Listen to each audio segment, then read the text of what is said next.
ফিররুল মারউ মিন আখিহি ওয়া উম্মিহি ওয়া সাহিবাতিহি ওয়া বানিহি। আল্লাহ রাব্বুল আলামিন বলে, বান্দা ওই দিনের দিকে তোমরা প্রত্যাবর্তনশীল, ওই দিন তোমরা ফিরে যাবে, ওই দিনের দিকে তোমরা ফিরে যাবে, সবাই ফিরতে হবে। যেমন একটা মানুষ যদি কোনো বিয়ের বাড়িতে যায়, মেহমান আত্মীয় স্বজনের বাড়িতে যায়, কিন্তু চিরদিন থাকার জন্য যায় না, আবার ফিরতি চলে আসতে হয়, ঠিক কিনা বলুন? আল্লাহ বলে, বান্দা তোমরা ছিলে না, আবার দুনিয়াতে তোমরাকে পাঠাইলাম, আবার দুনিয়া থেকে তোমরা আমার দিকে ফিরে আসতে হবে। সুতরাং কবরের সাবানা তৈরি করে নাও, সময় কম। বলে সময় কম কিভাবে? জন্মের পরে ডান কানে আজান হয়ে গেছে, বাম কানে একামত হয়ে গেছে, আর আজানের সুযোগ নাই, একামতের সুযোগ নাই। তাকবীরে তাহরিমা বাদার আগ পর্যন্ত যতটুকু সময় আপনি আমার, এতটুকু সময় হলো জিন্দেগি। আমাল সে বনতে হি জন্নত ভি জাহান্নাম, আমাল সে বনতে হি জন্নত ভি জাহান্নাম। এ খাক ফিতরত है ना नूर है ना नारी, ए खाक फितरत है ना नूर है ना नारी। मस्जिद में जो आज़ान को सुन कर न जाएगा, दूज़ख से अपना घर वह यकीनन बनाएगा, दूज़ख से अपना घर वह यकीनन बनाएगा। कुरान में लिखा है कि मरना है एक दिन, है खुश नसीब जो यहाँ नेकी कमाएगा, ঠিক কিনা বলুন? কুরআনের মধ্যে লেখা আছে কুল্লু নাফসিন যায়িকাতুল মাউত, আসেনি না নাই? এই কথাটাই কবির ভাষা বলেছেন, কুরআন মে লেখা है कि मरना है एक दिन, है खुश नसीब जो यहाँ नेकी कमाएगा। এরে আল্লাহর গোলাম, কুরআনের মধ্যে লেখা, হাদিসের মধ্যে লেখা, মানব জাতি একদিন মৃত্যুবরণ করতে হবে। সুতরাং মরার আগে আমরা যেন সোজা হয়ে যাই, মরণের আগে মরণের সামানার কুলি গুছিয়ে নেওয়া দরকার, আছে না নাই? আল্লাহ বলে, বান্দা এমন দিনের দিকে প্রত্যাবর্তন করতে হবে তোমার। ওই দিনটার নাম কি? ওই দিনটার নাম হলো কাল কিয়ামতের ময়দান, হাসরের ময়দান। যেই ময়দানের মধ্যে হিসাব নিকাশের সময়, হিসাব নেওয়ার সময় মা সন্তানকে চিনবে না, সন্তান মাকে চিনবে না, বাবা ছেলেকে চিনবে না, মেয়ে মাকে চিনবে না, ভাই বোনকে চিনবে না, বোন বোনকে চিনবে না। এমনকি আদরের স্ত্রী, যে স্ত্রীর জন্য মা বাবাকে ছেড়ে দেয়, ওই স্ত্রী ওই নফসি নফসি বলে স্বামীকে ছেড়ে পালাবে। যেমন ভাবে না কিয়ামতের আগে কিয়ামত হয়ে গেছে, বলে কিয়ামতের আগে কিয়ামত কিভাবে হয়ে গেছে? সাধারণত করোনা আসার পরে স্বামী থেকে স্ত্রী দূরে সরে ছিল কিনা? আওয়াজ দিয়ে বলুন। বলে তোমার কাছে আইলে আমার করোনা ধরব। করোনার কারণে স্বামী থেকে স্ত্রী পালিয়ে গেছে, স্ত্রী থেকে স্বামী দূরে সরে গেছে, পিতার লাশটা সন্তান হাতে নেয় নাই, কিন্তু ওই লাশটা কে ধরেছে? কে ধরেছে?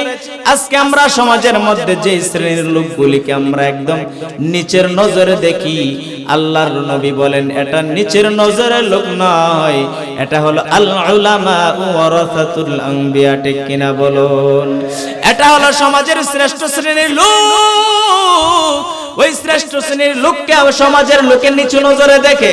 এরে আল্লাহর গোলাম, পরিষ্কার ভাবে বলে দিতে চায়, যারা মসজিদের ইমামকে দেখতে পারে না, যারা মাদ্রাসার হুজুরকে দেখতে পারে না, যারা মাদ্রাসার ছাত্রদেরকে দেখতে পারে না, করোনা শিক্ষা দিয়ে গেছে কে প্রকৃত মানুষ, ঠিক কিনা বলুন? আপন হলে মাদ্রাসার হুজুররাই আপন, আপন যদি হয় ছাত্ররাই আপন, আপন যদি হয় কোরআনওয়ালারাই আপন, আপন যদি হয় হাদিসওয়ালারাই আপন, ঠিক কিনা বলুন? 5টা সন্তানের চেয়ে একটা সন্তান যদি কোরআনের হাফেজ হয়, আলেম হয়, ওই আলেম হাফেজ সন্তানটাই প্রকৃত পক্ষে আপন, ঠিক কিনা বলুন? না হয় বাবার 40 দিন পর্যন্ত পড়বে, কবর জিয়ারত করবে, এরপরে পাশেও যাবে না, জীবনেও স্মরণ করবে না, ভুলে একদিন জিয়ারত করবে না, একটা সূরা তেলাওয়াত করবে না। কিন্তু একটা সন্তান যদি বানাইয়া যান, একটা কোরআনের হাফেজ যদি বানায় যান, একটা কোরআনের হাফেজ যদি বানায় যান, একটা ছেলেকে যদি আলেম বানায় যান, যখনই নামাজ পড়বে নামাজের ভিতরে বাইরে সর্বাবস্থায় মাতা পিতাকে স্মরণ করবে না করবে না? সব সময় স্মরণ করবে। দোয়ার সময় বলবে রব্বির রহমহুমা কামা রব্বায়ানি সগীরা। এই দোয়াটা সর্বাবস্থায় পড়তে থাকবে। এর নবীর উম্মতের দল জীবনের চেয়ে মূল্য বেশি দেয়। জীবনের চেয়ে মূল্য বেশি কোনো জিনিস নয়, কিন্তু আমরা জীবনের চেয়ে অনেক বেশি মূল্যায়ন করে আমাদের অনেক সমাজের মধ্যে আছে। একটা জিনিস বলবো, টেলিভিশনটাকে এমন মূল্য দেয়, ডাক্তারের কাছে অনেক সময় ওষুধ খাইতেও যায় না, কিন্তু টেলিভিশনের রিমোটটা নষ্ট হইলে দোকানে ঠিক করতে নিয়ে যায়। রমজান মাস আসার আগে কোরআন শরীফকে ধরে না, গিলাফের মধ্যে ময়লা পড়তে পড়তে একদম ছাড় পড়ে যায়, কোরআনটা ধুলাবালি ভরে যায়, কিন্তু রমজান আসার আগে ধরে না। ডিসলাইনের জন্য মাসিক বিল দেয়, কিন্তু মসজিদে 50 টাকা বেতন দিলে 3 মাস ঘুরে, কি ঠিক কিনা বলুন? এর নবীর উম্মতের দল চিন্তা করার বিষয়। মসজিদের বেতন নিতে গেলে 3 মাস ঘুরতে হয়, কিন্তু মাসে 3 থেকে 4,000 টাকার অনেক ব্যক্তি আছে সিগারেটও খায় ফেলায়, ঠিক কিনা বলুন? আল্লাহ বলেন বান্দা এই সমস্ত অপচয় থেকে ফিরে আসো, ফিরে আসো। আমি আল্লাহ এমন দিন তোমাকে দাঁড় করাবো যে দিনটার নাম হলো কিয়ামতের ময়দান। এই হাসরের ময়দানে কেউ কার আপন হবে না। তোমার আপন তোমার মাও হবে না, তোমার আপন তোমার বাবাও হবে না। দুনিয়ার মধ্যে নিঃস্বার্থ ভালোবাসে আল্লাহ, আর আখিরাত দুনিয়া আখিরাতের ক্ষেত্রে নিঃস্বার্থ ভালোবাসেন আল্লাহ। দুনিয়ার মধ্যে নিঃস্বার্থ ভালোবাসেন পিতামাতা, ঠিক কিনা বলুন? স্ত্রী ভালোবাসে স্বার্থ, যদি ভালো খানা পিনা ভালো কাপড় চোপড় না দেন, শ্বশুর বাড়িতে মিষ্টি আর পাঁচশো বাড়ি না নিলে এই দিনে আপনার চেহারাটা বেজার হয়ে থাকবে, ঠিক কিনা বলুন? আল্লাহ বলে বান্দা তোমার মাকে আমি এমন গুণ দিয়ে মা বানাইলাম, মাকে যদি কিছু না দাও তারপরেও মা হাসি মুখ থাকবে, তারপরও সন্তানের জন্য দোয়া করবে। কিন্তু স্ত্রীকে যদি একদিন না দাও তারপরে স্ত্রীর মুখটা বেজার থাকবে। আমি তোমার মাতা পিতা থেকে কোটি কোটি গুণ বেশি দরদি, বলে কোটি কোটি গুণ বেশি দরদি। কিভাবে প্রমাণ কি? আল্লাহ বলেন লা তাখুযুহু সিনাতু ওয়ালা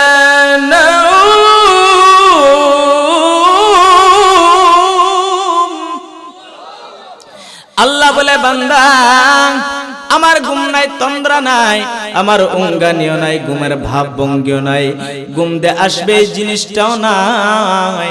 বলে এই জিনিসটা কেন নাই? আল্লাহ বলে বান্দা না জানি কোন সমস্যায় পড়ে আমার কাছে চাও, ও মালিক আমি বিপদে পড়েছি আমাকে উদ্ধার করেন। ও আল্লাহ আমি ঋণগ্রস্ত হয়েছি, ঋণের চাপে আমি কেস মামলার মধ্যে পড়ে গেছি, সুদ এমন ভাবে আমাকে গ্রাস করেছে, সুদ পরিশোধ করতে না পেরে সুদ নেওয়ার লোনের ব্যক্তিগুলি আমার বাড়ির মধ্যে চলে আসছে। এমন ব্যক্তি সমাজে আসেনি না নাই? সুদ খাইতে খাইতে বিভোর হয়ে আছে, জমি জামাগুলি বিক্রি হয়ে গেছে, মাত্র বিটাটা আছে, বিটাটাও বিক্রি করে ফেলছে।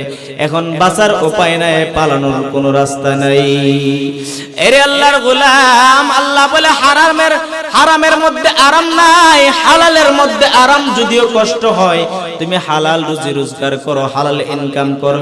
এই রিকশাওয়ালার কাছে যদি যাও কত মানুষের ধমক দেয়, টাকা পয়সা নিয়ে ধমক দেয়, কিন্তু সন্ধ্যাবেলা ঘরে ফিরে আসে হালাল উপার্জন, মাথার গাম পায়ে ফেলে সন্তানদেরকে খাওয়ায়। দিন মজুর বাবারা সন্তানদেরকে খাওয়ায়, হালাল ভক্ষণ করে। কিন্তু চাকরিওয়ালারা ঘুষখোর সুদখোর যারা, তাদের সন্তান দেখবে ট্যাং ল্যাংরা, একটা চক্ষু নাই, হাত ল্যাংরা, পা ল্যাংরা, চিনে না নাই।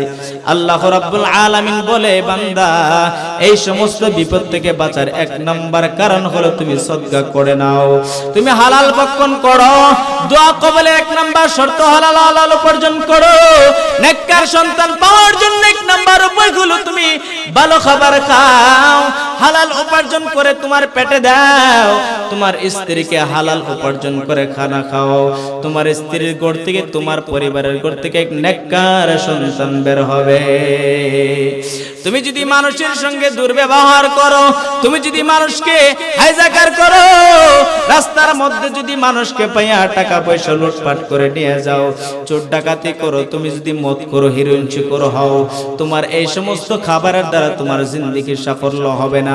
আল্লাহর নবী বলেন তুমি হালাল উপার্জন করো, হালাল পথে চলো, আল্লাহকে ভয় করো।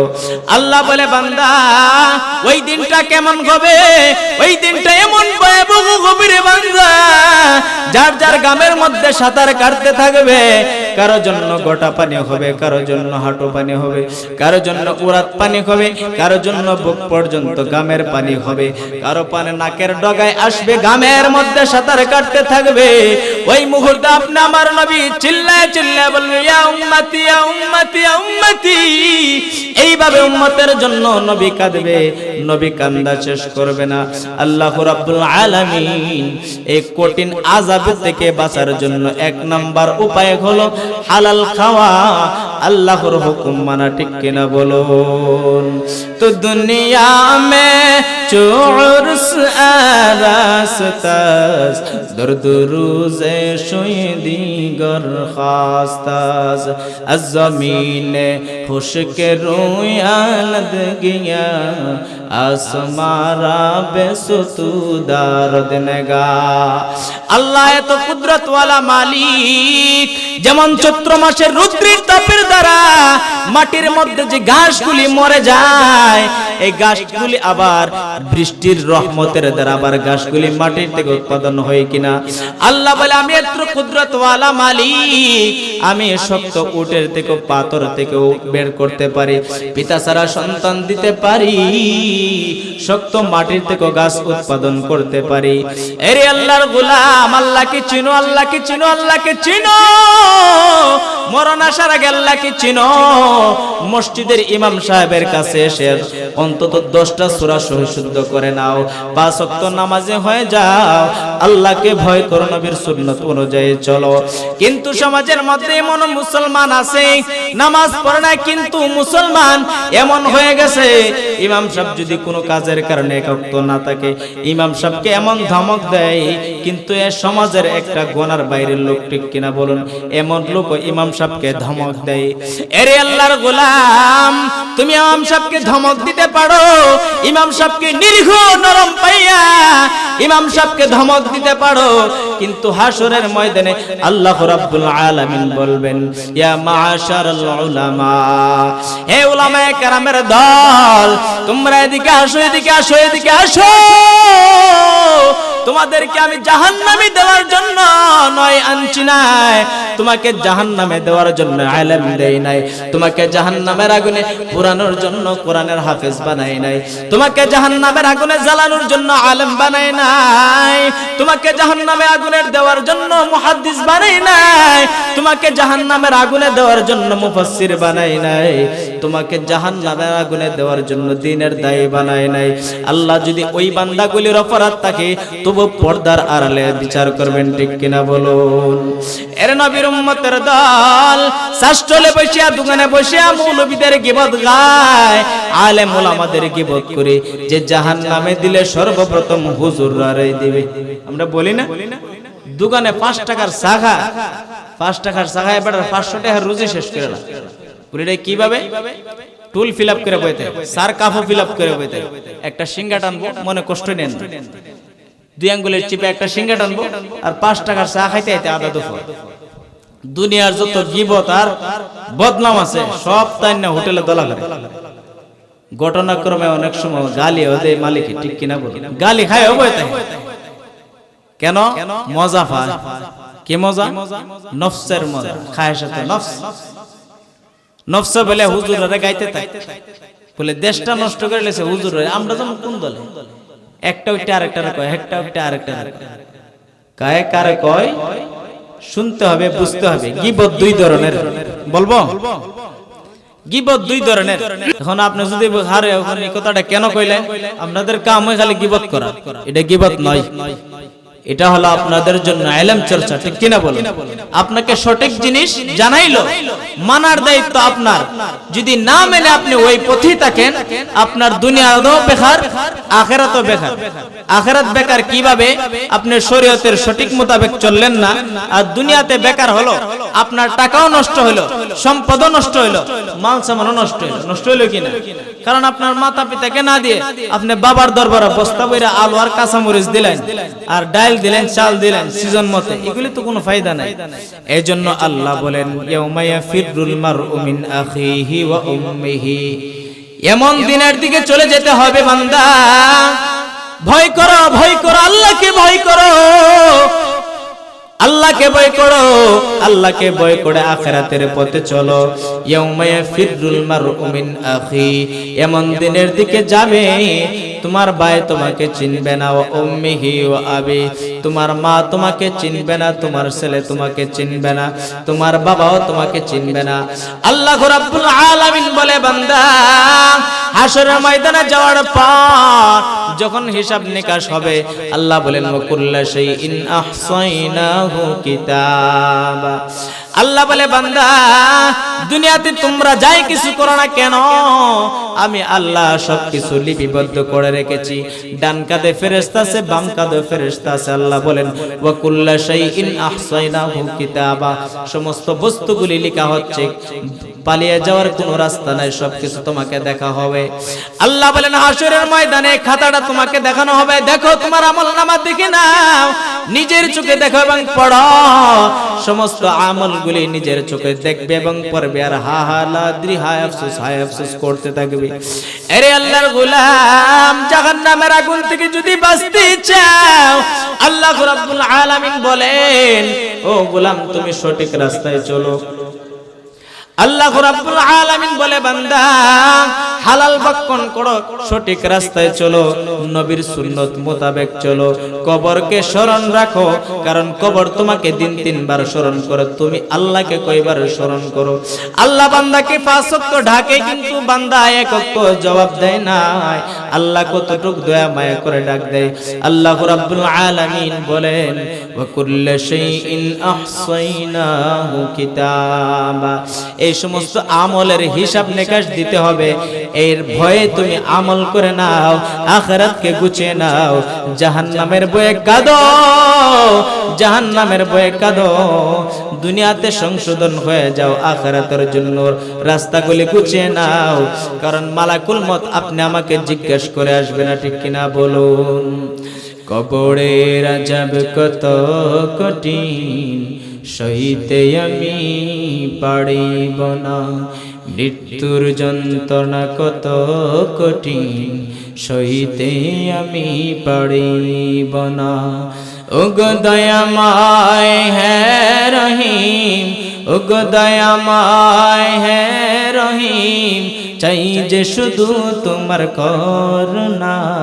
কবরের আযাব কত কঠিন, সইতে আমি পারিব না, মৃত্যুর যন্ত্রণা কত কঠিন, সইতে আমি পারিব না। মুনকার নাকির আসবে পাশে, সওয়াল করিতে আমার কাছে, সেই সওয়ালের সঠিক জবাব আমাকে ভুলে দিও না। কবরের আযাব কত কঠিন, সইতে আমি পারিব না। আল্লাহ রাব্বুল আলামিন আপনি আমাকে আখিরাতের প্রতি ভয় ভীতি রেখে আমল করার তৌফিক দান করুন। আমা আলাইনা ইল্লাল বালাগ ওয়া আখিরুল হামদুলিল্লাহি রাব্বিল আলামিন। আসসালামু আলাইকুম ওয়া রাহমাতুল্লাহি ওয়া বারাকাতুহু।